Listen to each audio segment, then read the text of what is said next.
நேரம், இயேசு தொடும் நேரம், இயேசு தொடும் நேரம். Jesus makes you whole, Jesus makes you whole, Jesus makes you whole, Jesus makes you whole. We welcome you for the program Touch Jesus, He saves, He heals. இயேசு தொடும் நேரம் நிகழ்ச்சிக்கு உங்களை அன்புடன் வரவேற்கிறோம். This is the time for you to be made whole and to receive the touch of Jesus. கிறிஸ்துவுக்குள் நீதிமான்கள் ஆக்கப்படும்படிக்கு நாடுகிற நாமும் பாவிகளாக காணப்படுவோமானால், அப்ப இயேசு கிறிஸ்துக்குள்ள நீதிமானா ஒருத்தர் மாறிட்டார்னா மறுபடியும் அவர் என்னவா மாற முடியாது? பாவியா மாற பாவம் செஞ்சிட்டாரு. எப்படி? இங்க வாங்க பிரதர் இம்மானுவேல், வாங்க.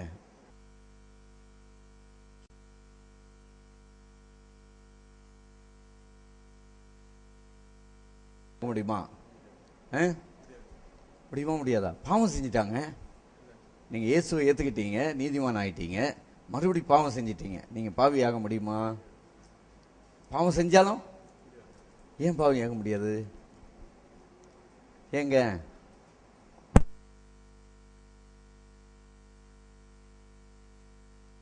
வாங்க. இவர் நிறையா பைபிள் காலேஜில் பிடி எல்லாம் படித்து என்னமோ படிச்சுட்டு வந்தேன்னு சொல்லியிருக்கிறார். சரி, இப்போ அவரை கேட்போம். இப்போ அவர் சொன்னார், கிறிஸ்துவுக்குள்ள நீதிமான் ஆகிட்டா மறுபடி இங்கே பாருங்க, என்ன பாருங்க, மறுபடி பாவம் செஞ்சிட்டாலும் பாவியாக முடியாதுன்னு சொல்லிட்டார் அவர். அது ஏன் தெரியுமா? பாவம் செஞ்சிட்டான். பாவம் செஞ்சா பாவி தானே, இல்லையா? அவர் இல்லைன்ட்டாரு. அதுக்கு ஆமான்னு சொல்.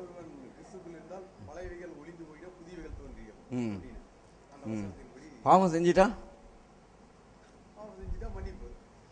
பாவம் செஞ்சா மன்னிப்பா? அது பதில் கிடையாது. வேற உங்களுக்கு தெரியுமா? ஏன்னா அவரை தான் உதாரணம் கூப்பிட்டுருக்கேன். தெரியுமா? ஒரே பதில், சிம்பிள் பதில்.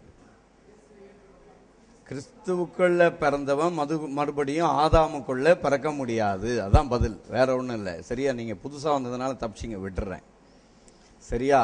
அதாவது கிறிஸ்துவுக்குள்ள ஒரு மனுஷன் பிறந்துட்டான்னா மறுபடியும் என்ன செய்ய முடியாது? ஆதாமுக்குள்ள பிறக்க முடியாது. சரியா? இயேசுக்குள்ள நீங்க பிறந்துட்டீங்கன்னா அவரை உதாரணத்தை கூப்பிட்டு நான் விளக்குறேன். ஏன்னா இல்லைன்னா உங்களுக்கு புரியாது. ஏன் இவர் இப்படி சொல்றாருன்னு நினைப்பீங்க. ஓடி வாங்க, சீக்கிரம் வாங்க. இவர் கவனிக்கிறீங்களா? இவர் பேர் கோதண்டபாணி. கோதண்டபாணி இயேசு கிறிஸ்துவை ஏத்துக்கிட்ட உடனே என்னவா மாறிட்டாரு? கேப்ரியலா மாறிட்டாரு. இப்ப கேப்ரியலா இருக்கிறவர் மறுபடியும் கோதண்டபாணியா மாற முடியுமா? மாற முடியுமா? கிறிஸ்து ஆதாமுக்குள்ள பிறந்தப்ப இவர் யாரா இருந்தாரு? கோதண்டபாணியா இருந்தாரு. இப்ப இயேசுக்குள்ள பிறந்த உடனே என்னவா மாறிட்டாரு? கேப்ரியலா மாறிட்டாரு. மறுபடியும் இவர் கோதண்டபாணியா மாற முடியுமா? முடியுமா? ஏன் முடியாது? இவர் மறுபடியும் கோதண்டபாணியா மாறணும்னா இவர் செத்து போய் இன்னொரு கோதண்டபாணியா இந்த உலகத்துல என்ன செய்யணும்? பிறக்கணும். எனக்கு ஒரு ஃபேஸ்புக்கில் எவனோ ஒருத்தர் அனுப்பியிருந்தான். என்ன தெரியுமா? நீ அடுத்த ஜென்மத்தில் பூனையா பிறப்பன்னு எனக்கு ஒருத்தர் அனுப்பியிருக்கிறான். என்னவா பிறக்க போறனா? You are going to be born as a cat அப்படின்னு சொல்லி எழுதியிருந்தான் ஒருத்தன். எவனையும் எழுதி ஃபேஸ்புக்கில் அனுப்பியிருக்கிறான். அடுத்த ஜென்மத்தில் நான் யாரா பிறக்க போறேன்னா? கவனிக்கிறீங்களா? ஒரு தடவை இந்த உலகத்தில் என்ன செஞ்சிட்டீங்க? பிறந்துட்டீங்க. அதுக்கப்புறம் நீங்க பூனையா, நாயா, எலியா, பன்னியா, பிசாசா என்ன செய்ய முடியாது? பிறக்கவே முடியாது. ஒரு தடவை இந்த உலகத்துல ஆதாமுக்குள்ள பிறந்து வந்துட்டீங்க. அடுத்தது இயேசு ஏத்துக்கிட்ட உடனே என்னவா மாறிட்டீங்க? இயேசு கிறிஸ்துவின் புது சிருஷ்டியாக மாற்றப்பட்டாச்சு. புது சிருஷ்டியா மாற்றப்பட்ட பிறகு நீங்க என்ன செய்ய முடியாது? ஆதாமின் கிரியைக்குள்ளாக பழைய மனுஷனா மாற முடியாது. நீங்க பாவம் செஞ்சாலும் பழைய மனுஷனா என்ன செய்ய முடியாது? மாற முடியாது. நீங்க அதுக்குன்னு நீங்க பாவம் செஞ்சுக்கிட்டே இருப்பீங்களா? பாவம் செய்ய ஒன்னால முடியாது. நீ எவ்வளவுதான் செஞ்சு பார்த்தாலும் என்ன செய்ய முடியாது? ஆடா பன்னியான்றது தெரிஞ்சு போயிடும். ஆடு என்ன செய்யும்? ஆடும் பன்னியும் போனா, பன்னி சேத்துல போனா என்ன செய்யும்? ஹலோ, பன்னி சேத்துல போனா என்னங்க பண்ணும்? ஜாலியா இருக்குமா? பன்னி சேத்துல போனா என்ன செய்யும்? இந்த சொன்னார் ஐயா, ஜாலியா இருக்கணும். ஆடு திடீர்னு தெரியாம சேத்துல போயிடுச்சுன்னா ஆடு என்ன செய்யும்? அப்ப நீங்க ஆடா பண்ணியா? நீங்க தெரியுமா, இயேசு கிறிஸ்துவை ஏற்றுக்கொண்ட ஆளா இருந்தா நீங்க யாரா இருப்பீங்க? ஆடா இருப்பீங்க. தெரியாம ஒரு பாவம் செஞ்சிட்டாலும் உங்களால என்ன செய்ய முடியாது? சேத்துக்குள்ள உழண்டு பரண்டு இருக்க முடியவே முடியாது. நீங்க எவ்வளவுதான் நினைச்சாலும் உங்களால இருக்க முடியாது. எங்க ஒரு குடிகாரனுக்கு தான் குடிக்கிறது தப்புன்னு தெரியுமா தெரியாதா? தெரியும். யார் சொல்லி கொடுத்தாங்க? நீங்க சொல்லி கொடுத்தா தெரியும். அவனுக்கே தெரியும். ஏன்னா பரிசுத்த ஆவியானவர் பாவத்தை குறித்து, நீதியை குறித்து, நியாய தீர்ப்பை குறித்து யாரை கண்டித்து உணர்த்துவாரு? தமிழ்நாடு ஃபுல்லா சபையில என்ன சொல்லி கொடுத்திருக்கிறாங்க? யாரை கண்டித்து உணர்த்துவார் சொல்லி கொடுத்திருக்காங்க? விசுவாசியை கண்டித்து உணர்த்துவார். பரிசுத்த ஆவியானவர் கண்டித்து உணர்த்துவார். அந்த பாஸ்டர் சொல்றதுலே நமக்கு கை காலெல்லாம் நடுங்கி போயிடும். ஆனா கர்த்தர் யாரை கண்டித்து உணர்த்துறாரு? சபைக்குள்ள இருக்கிறவனை இல்ல, சபைக்கு வெளியே இருக்கிறவனை. விளங்குதா? பரிசுத்த ஆவியானவர் பாவத்தை குறித்து, நீதியை குறித்து, நியாய தீர்ப்பை குறித்து யாரை கண்டித்து உணர்த்துவார்? இந்த உலகத்திலேயே பெரிய பாவம் எதுங்க? ஹலோ, த பிகெஸ்ட் கிரேட்டஸ்ட் சின். நீங்க நினைக்கிறதுல உலகத்திலேயே பெரிய பாவம். ஆவியானவர் பாவத்தை குறித்து, நீதியை குறித்து, நியாய தீர்ப்பை குறித்து யாரை கண்டித்து உணர்த்துவாரு? உலகத்தை. வழங்குதா? விசுவாசியே கிடையாது. ரைட். இப்போ சரி, இன்னைக்குரிய செய்திக்கு போயிடுவோமா? மடமடன்னு சரி, எடுத்துக்கொள்ளுங்கள். அப்போஸ்தலர் நடவடிக்கைகள் புஸ்தகம். பேதுருடைய பிரசங்கத்துல என்ன சொன்னார் சொல்லி பார்த்துடலாமா? பேதுரு பிரசங்கத்துல என்ன சொன்னாரு? இந்த தமிழ்நாட்டில் என்ன பிரசங்கம் பண்றாங்க, நான் ஒரு 40 வருஷமா என்ன பிரசங்கம் பண்ணினேன் என்பதை ரெண்டையும் வித்தியாசத்தை நான் உங்களுக்கு காண்பித்து சொல்லுகிறேன். அப்போஸ்தலர் 2:22 படிங்க. The book of Acts chapter 2 verse 22. அதில் இன்றைக்கு என்னுடைய செய்தி. ஆனாலும் அதுக்கு முன்னால் ஒரு வசனம் இருக்க விட்டுட்டனே. 1 பேதுரு 3:18 படிங்க.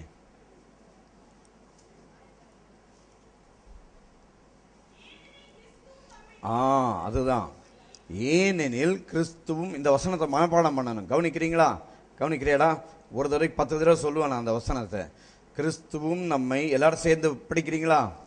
ஏன்னா பக்கம் நம்பர் சொல்லிடுங்க. ஏன்னா ஒரு சிலர் சும்மா நான் வசனம் தெரியலான்னு சும்மா நான் பைபிளை திறந்து வச்சுட்டு ஏமாத்துவாங்க, கண்டுபிடிக்க தெரியாம. அதை யாரு? நீங்க செய்யல, நான் செஞ்சேன். அதை நான் சின்ன வயசுல இருக்கும்போது எல்லாரும் திறந்து வச்சுக்கிறாங்கன்னுட்டு நானும் ஏதாவது ஒரு பக்கத்தை சும்மா நான் திறந்து வச்சுக்கின்னு ஏமாத்துவேன். எல்லாரும் திறந்து வச்சுக்கிறாங்களே, சரி நமக்கு எங்க இருக்குன்னு தேட தெரியாது. அப்புறம் தேடினா பக்கத்தில் இருக்கிறவன் ஏதாவது தப்பான்னு நினைக்க போறான்னுட்டு ஏதாவது ஒன்று திறந்து அப்படியே சின்ன உட்காந்துக்குவேன் ஏமாத்துறதுக்கு. கவனிக்கிறீங்களா? நான் சின்ன வயசுல ஏமாத்தினேன். எதை ஏமாத்தினேன்? எல்லாரும் என்ன வித்தியாசமா நினைக்க போறாங்கன்னு சும்மா ஏதாவது ஒன்று திறந்து வச்சுட்டு உட்காந்துக்கிடுவேன். அதனால உங்களுக்கு இப்ப பக்கம் நம்பர் சொல்றேன். 320 பக்கம். எல்லாரும் எடுத்துங்க, எல்லாரும் சேர்ந்து படிக்கணும். பக்கம் 320. எல்லாரும் சேர்ந்து படிக்கலாமா? ரைட், ரெடி, 1 2 3 கோ. ஏனெனில் கிறிஸ்துவும் நம்மை தேவனிடத்தில் சேர்க்கும்படி அநீதியுள்ளவர்களுக்கு பதிலாக நீதியுள்ளவராய் பாவங்களின் நிமித்தம் ஒரு தரம் பாடுபட்டு அவர் மாம்சத்திலே கொலையுண்டு ஆவியிலே என்ன செய்யப்பட்டார்? உயிர்ப்பிக்கப்பட்டார். ஏனெனில் கிறிஸ்துவும் நம்மை, எல்லாரும் சேர்ந்து படிக்கலாமா? Once again.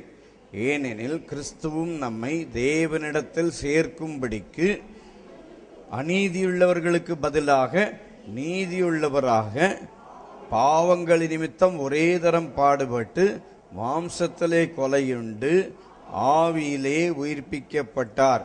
நான் உங்களுக்கு சொல்லியிருக்கிறேன், தமிழில் உங்களுக்கு தெரியாது, இங்கிலீஷில் தான் அதுக்கு விளக்கம் இருக்குது. ரைச்சஸ்னஸ் என்றால் ரைட் ஸ்டாண்டிங் பிஃபோர் காட் அப்படின்னு. ஆனால் இந்த வசனத்தில் தமிழ்லேயே விளக்கம் இருக்குது. என்ன விளக்கம் இருக்குது? நம்மை தேவனிடத்தில் சேர்க்கும்படிக்கு. உங்களை இன்னும் யார்கிட்ட ஆண்டவர் சேர்க்கிறாரு? தேவனிடத்தில் சேர்த்துட்டாரா? இனிமே தான் சேர போறீங்களா? இந்த சேர்க்கறதுக்காக மனுஷன் படுற பாடு இருக்குதே, பாடு மட்டும் இல்லை, அதுக்காக நிறைய ஜோக்கெல்லாம் பண்ணுவாங்க. நிறைய பேர் என்ன ஜோக் பண்ணுவாங்க? சும்மா தோத்துறோம் தோத்துறோம் தோத்துறோம் தோத்துறோம், ஹல்லேலூயா ஹல்லேலூயா. என்னது மனுஷனுக்கு தெரியணுமா? பாஸ்டருக்கு தெரியுமா? தெரியுமா நான் எவ்வளவு ஜெபம் பண்றேன் தெரியுமா? நம்ம பிரதர் கூட நேற்று வந்தார் என்ன பார்க்கறதுக்கு. நான் இங்கே உட்காந்துக்கிட்டு இருந்தேன், அவர் பாட்டுக்கு சும்மா இங்கே நின்று ஹல்லேலூயா தோத்துறீங்கிட்டே இருந்தார். நீங்கள் தனியாக இருந்தால் அப்படி பண்ணுவீங்களா? பண்ண மாட்டீங்க. அப்போ இங்கே ஆள் இருக்குதுன்னுட்டு தானே பண்ணுறோம். ஏன்னா யாரு நான் யார் தெரியுமா?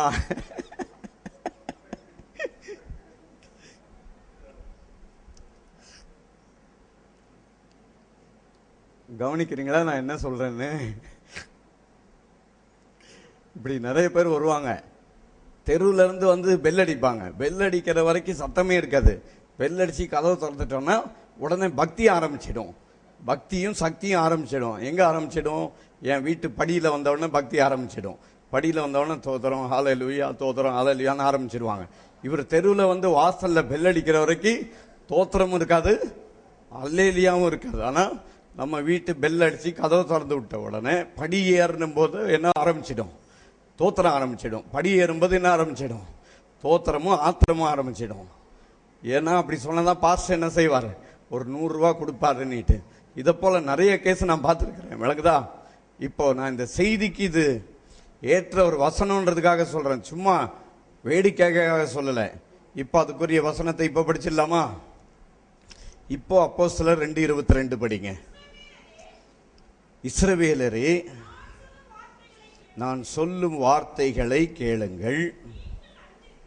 நீங்கள் அறிந்திருக்கிறபடி நசரேயனாகிய இயேசுவை கொண்டு தேவன் உங்களுக்குள்ளே, ரைட். இப்ப அதை எல்லாரும் எடுத்துட்டீங்களா? அப்போஸ்தலர் எல்லாரும் தெரியும் தானே? எடுக்கிறது ரொம்ப கஷ்டம் இல்லை, சரியா?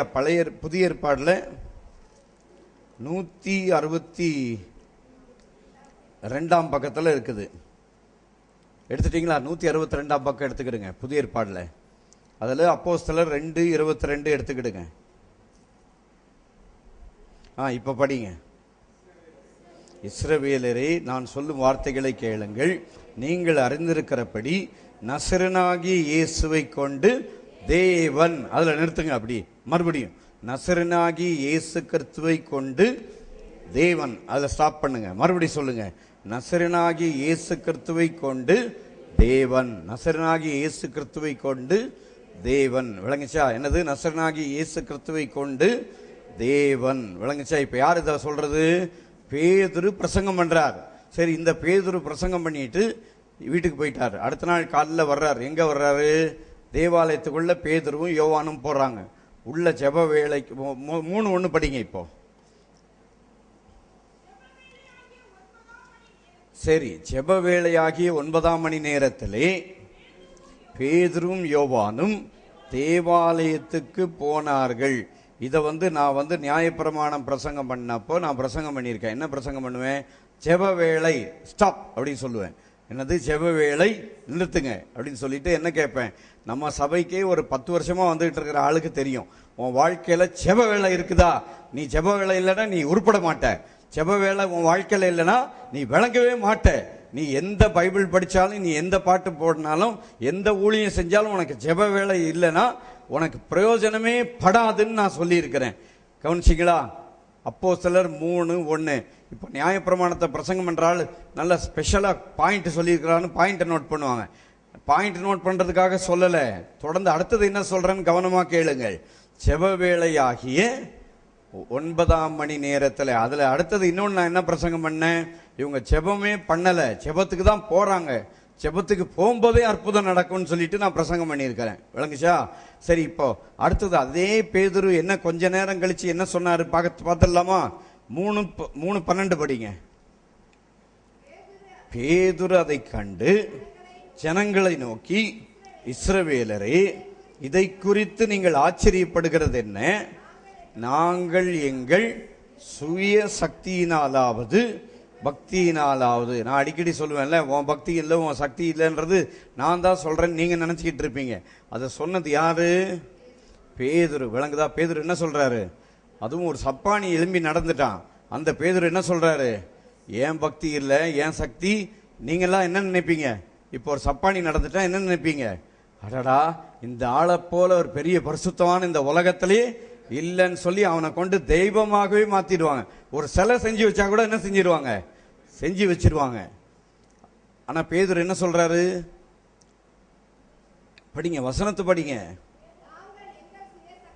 நாங்கள் எங்கள் சுய சக்தியினாலாவது இத போல இந்த உலகத்துல, இப்ப இருக்கிற உலகத்துல எந்த ஒரு பிரசங்கியாராவது எவனாவது இருக்கிறானா? எவனா ஒருத்தர் இருக்கிறானா? சொல்லுங்க. ஏன் இப்படி சொல்றேன்னு நினைக்காதீங்க. வசனத்தை வச்சு நான் சொல்லிட்டு இருக்கிறேன். எவனா ஒரு பிரசங்கியார் எவனா ஒருத்தன் இருக்கிறானா சொல்லுங்க. அதாவது என்ன இந்த பேதுரு என்ன சொல்றாரு, நாங்கள் எங்கள். இப்போ ஊழியம் செய்யற எல்லா ஊழியக்காரரும் எதை காட்டுறாங்க, எதை காட்டுறாங்க சொல்லுங்க, வசனத்தையே சொல்லுங்க. சுயசக்தியும் சுய பக்தியும். பாத்தியா, நான் எவ்வளவு ஜெபம் பண்றேன், நான் போனேன்னா ஆள்லாம் என்ன செஞ்சிரு, பட்டு பட்டுன்னு கீழே விழும், பட்டுன்னு என்ன செய்யும், கீழே விழும். அதனால கீழே விழுறத என்ன செய், வந்து பாருன்னு எதை அட்வர்டைஸ் பண்றாங்க. கீழே விழுந்திருக்கிற படத்தை எடுத்து என்ன செய்வாங்க, பத்திரிக்கையில அதுல இதுல என்ன செய்வாங்க, அட்வர்டைஸ் பண்ணுவாங்க. எதுக்கு அட்வர்டைஸ் பண்றாங்க, நான் எவ்வளவு சக்தியா இருக்கிறேன், நான் எவ்வளவு சக்தியா இருக்கிறேன், நான் எவ்வளவு சக்தி, அடுத்தது நான் எவ்வளவு பக்தியா இருக்கிறேன். இந்த பக்தியை தேடி சக்தியை தேடி ஜனங்க ஓடுத தவிர பேதுரு என்ன சொன்னாரு, இப்போ 1:10 படிங்க, மறுபடியும் 3:10 இல்ல, 1 பேதுரு 3:12 அதுதான் இன்னைக்கு செய்தி. இல்ல, எங்கேயோ போயிட்டாரு அவரு, இங்க இல்ல அவரு. ஏனெனில் கிறிஸ்துவும் நம்மை தேவனிடத்தில் சேர்க்கும்படிக்கு, பேதுரு அதுல ரொம்ப கவனமா இருக்கிறார், கவனிச்சிங்களா? கிறிஸ்துவும் நம்மை யாரிடத்துல சேர்க்கும்படிக்கு, தேவனிடத்தில் சேர்க்கும்படிக்கு அநீதியுள்ளவர்களுக்கு பதிலாக நீதியுள்ளவராக பாவங்களின் நிமித்தம் ஒரே தரம் இல்ல, ஒரு தரம் பாடுபட்டு, ஏன்னா நான் தெரியாம ஒரே தரம் சொல்லுவேன்னுட்டு அதை தெளிவா கொஞ்சம் படிச்சேன். பாவங்களின் நிமித்தம் ஒரு தரம் பாடுபட்டு மாம்சத்திலே கொலையுண்டு ஆவியிலே உயிர்ப்பிக்கப்பட்டார். கவனிச்சிங்களா? கிறிஸ்துவும் நம்மை தேவனிடத்தில் சேர்க்கும்படிக்கு. பேதுரு ரொம்ப கவனமா இருக்கிறார். ஏன்னா இவர் மூலமா அற்புதம் நடந்த உடனே ஜனங்க எல்லாம் இப்ப யாரை பார்க்கறாங்க, அற்புதம் நடந்த உடனே யாரை பார்ப்பாங்க, அற்புதம் செஞ்ச இயேசுவை பார்ப்பாங்களா, யாரை பார்ப்பாங்க, பேதுருவை தான் என்ன செய்வாங்க, பார்ப்பாங்க. எல்லா ஜனங்களும் பேதுருவை பார்த்து 3000 பேர் இல்ல 5000 பேர் ஓடி வந்துட்டான், விளங்குதா? அதனால ஏன் சக்தி ஏன் பக்தின்னு காட்டுறது தான் உலகம். அதை தவிர பத்திரிக்கையில வேற அடிச்சு இணைப்போம். அது மட்டும் இல்ல, சரி படத்துல கீழே விழுறத போடுறது மட்டும் இல்ல, அவனுடைய சக்தியும் பக்தியும் தான் படத்திலையும் பத்திரிகையிலையும் எல்லாவனும் எல்லா பாஸ்டர் பையலும் போடுறான். என்ன போடுறான் கவனிங்க. ஏன் இப்படி பாஸ்டர் பையன் சொல்றான், பாஸ்டர் மாருங்கன்னு இப்ப நம்ம டிவி ப்ரோக்ராம் பார்த்தாங்கன்னா அப்படியே மறைப்பாங்க. நான் சொல்றதுல கருத்து இருக்குது, கவனிங்க, விளங்குதா? ஏன்னா அவன் எதை காமிச்சுக்கிட்டு இருக்கிறான், சுய பக்தியும் சுய சக்தி. பேதுரு என்ன சொன்னாரு, நாங்கள் எங்கள் சுய சக்தியினாலாவது சுய பக்தியினாலாவது இவனை நடக்க பண்ணினோம் என்று நீங்கள் எங்களை நோக்கி பார்க்கிறது என்ன. அது மட்டும் இல்ல, அதாவது இந்த பாஸ்டர் என்ன செஞ்சிட்டாரு, என் பேரை சொல்லி கூப்பிட்டுட்டாரு. அதை எதுல போடுவாங்க, பத்திரிக்கையில. ஏன்னா என் பக்தியை பாரு, என் பக்தியில தான் நான் என்ன செய்யறேன், உன்னை பேர் சொல்லி கூப்பிடுறேன். என் பக்தியில நான் கூப்பிடுறதுனால உனக்கு என்ன நடந்துச்சு, அற்புதம் நடந்துச்சு. அதனால யார போடுறாங்க, யாரங்க போடுறாங்க, சாட்சின்ற பேர்ல யார பெருமைப்படுத்துறாங்க. அந்த இடத்துல எந்த பெரிய பிரசங்கி யாரா இருந்தாலும் சரி, அவன் இதை தான் பண்ணிட்டு இருக்கிறான், விளங்குதா? அந்த வசனத்தை மறுபடி படிங்க.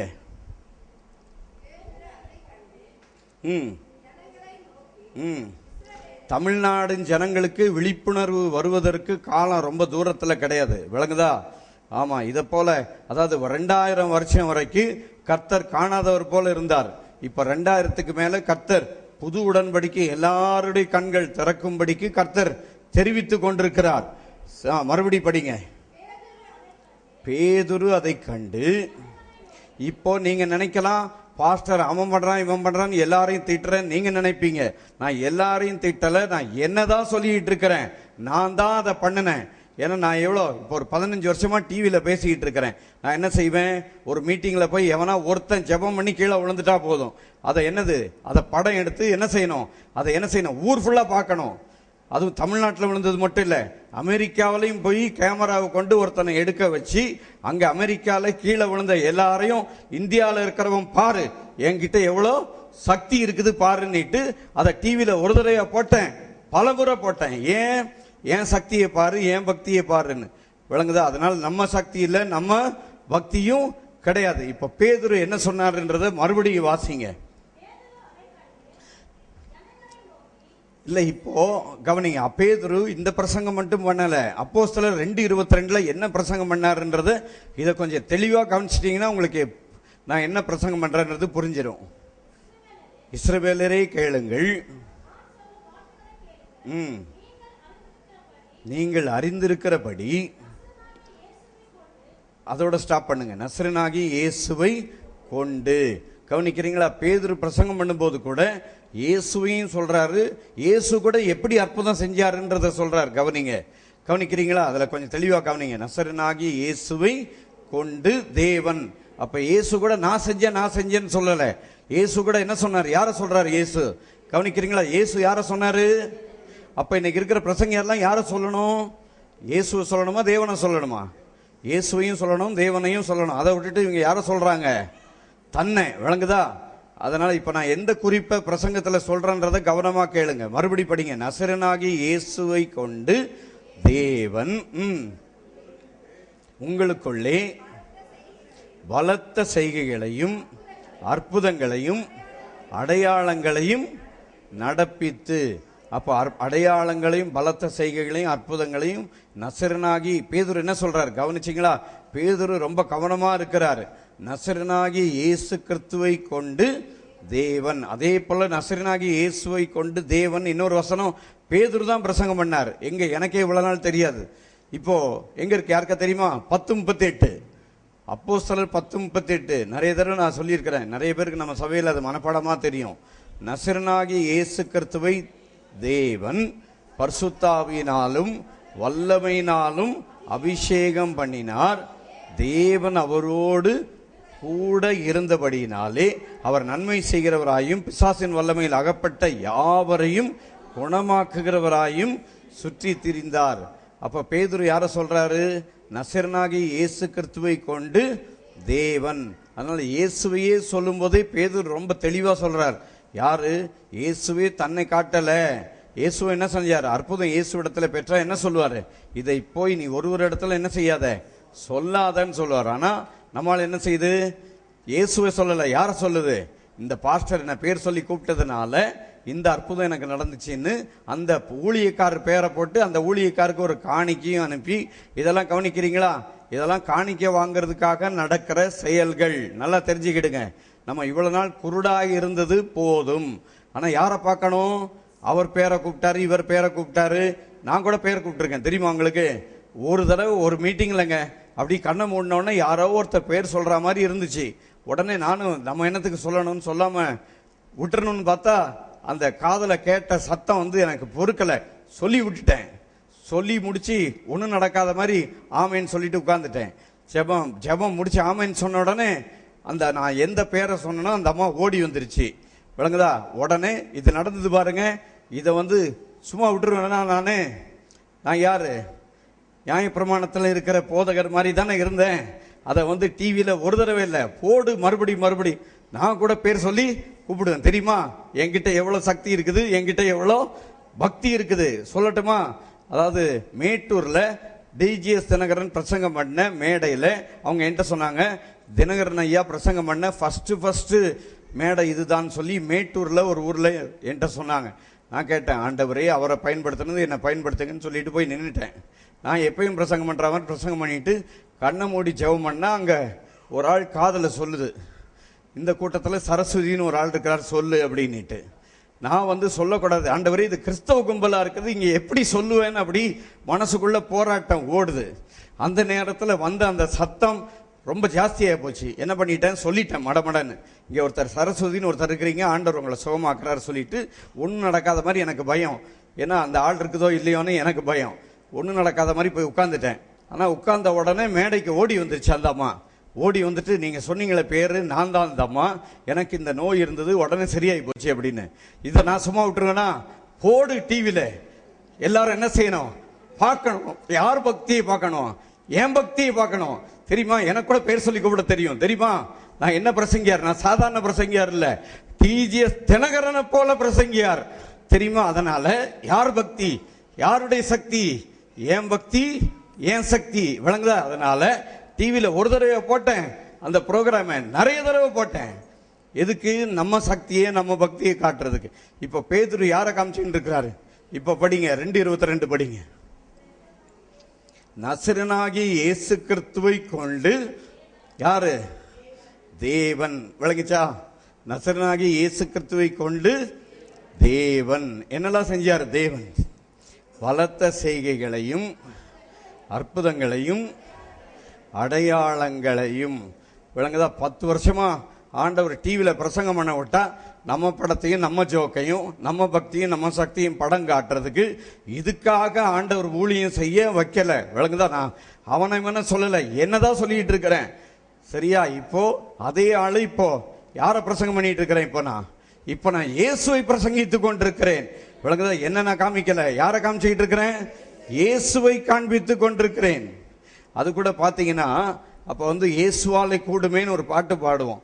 இதை அங்க ஒரு கிராமத்துல இருந்து ஒரு அம்மா, நீங்க 42 தடவை இயேசுவாலை கூடுமேன்னு சொன்னீங்கன்னு நான் சொன்னேன்னு என்னதான் பார்க்கறாங்களே தவிர யாரை பார்க்கல? இயேசுவை பார்க்கல. நான் 42 தடவை இயேசுவாலை கூடுமேன்னு சொல்லி அந்த மாதிரி லெட்டர் எழுதுனா நான் என்ன பண்ணுவேன்? 42 தடவை இல்லை, 142 தடவை சொல்லுவேன். ஏன்னா இதை போல இன்னும் எத்தனை பேர் என்ன செய்யும் பார்த்துட்டு இருக்கோம் அப்படின்னு சொல்லி. அதாவது நம்ம பெருமையும் நம்ம சக்தியும் நம்ம பக்தியும். பேதுரு என்ன சொன்னார் பாருங்க, இவ்வளோ பெரிய அற்புதம் நடப்பித்த பேதுருவே என்ன சொல்றாரு? படிங்க 3:12. நாங்கள் எங்கள் சுய சக்தியினாலாவது சுய பக்தியினாலாவது இவனை நடக்க பண்ணினோம் என்று நீங்கள் எங்களை நோக்கி பார்க்கிறது என்ன? அதுக்கு பதில் யாரை நோக்கி பார்க்கணும்? இப்போ 1 பேதுரு 3:10 வாங்க, 3:10 படிங்க. அதான் இன்னைக்கு செய்தி. அந்த செய்திக்கு உதாரணத்துக்கு இது வந்துருச்சு. ஏனெனில் 3:18 சாரி, எல்லாரும் சேர்ந்து படிக்கலாம். 1 பேதுரு 3:18 320 பக்கம். சும்மானா புக்கை திறந்து வச்சுட்டு அங்கங்கே வேடிக்கை பார்க்காதீங்க. எல்லாரும் சேர்ந்து படிக்கலாமா? ஏனெனில் கிறிஸ்துவும் நம்மை தேவனிடத்தில் சேர்க்கும்படிக்கு அநீதியுள்ளவர்களுக்கு பதிலாக நீதியுள்ளவராய் பாவங்களின் நிமித்தம் ஒரு தரம் பாடுபட்டார். அவர் மாம்சத்திலே கொலையுண்டு ஆவியிலே உயிர்ப்பிக்கப்பட்டார். விளங்குதா? அவர் மாம்சத்திலே கொலையுண்டு ஆவியிலே. அதுக்கு முதல் பாதி, கிறிஸ்துவும் நம்மை தேவனிடத்தில் சேர்க்கும்படிக்கு அநீதியுள்ளவர்களுக்கு பதிலாக நீதியுள்ளவராய் பாவங்களின் நிமித்தம் ஒரு தரம் பாடுபட்டார். அவர் மாம்சத்திலே கொலையுண்டு ஆவியிலேயே உயிர்ப்பிக்க. முதலே உஷாரா பதில் சொல்லிட்டார். முடியாதுன்னு ஒரே வார்த்தையில சொல்லி முடிச்சிட்டார். ஏன்னா அவர் முடியும்னு சொல்லியிருந்தாருன்னு நான் அடுத்த கேள்வி கேட்டிருப்பேன்.